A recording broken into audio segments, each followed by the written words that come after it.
The NFL's concussion policy is being questioned. That's after former Texas Longhorn quarterback Colt McCoy took a vicious hit to the head in his game last night. Brian Sanders joins us live in our studio with details. Brian?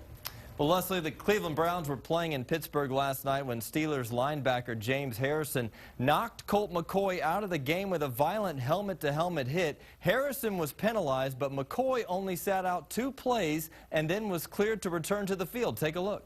Pocket.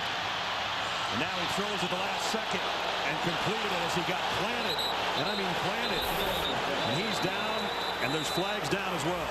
Yeah, I think we're going to get in James Harrison. You could even hear the fans reacting to the hit. McCoy was flat on his back and helped to the sideline by the Browns medical staff. He also hurt his hand on the play. Harrison, who delivered the blow, will likely receive a fine from the league as well. He has a history of vicious hits, but questions came up later when Colt's dad, Brad McCoy, who is a longtime high school football coach here in Texas, argued the way the Browns handled Colt's injury, saying to the Cleveland newspaper last night, quote, "He never should have gone back in the game. He was basically out cold after the hit. There were a lot of easy symptoms that should have told them he had a concussion. He was nauseated, and he didn't know who he was.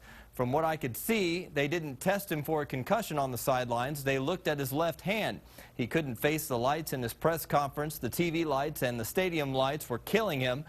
Colt takes a severe hit like that, and he's back in the game a play later. If he took another blow to the head, we could have been talking about his career here. The NFL's concussion guidelines were updated in 2009. The Cleveland Browns, who have a reputation of putting safety first, said today they followed protocol. Live in the studio, Brian Sanders, KXAN News.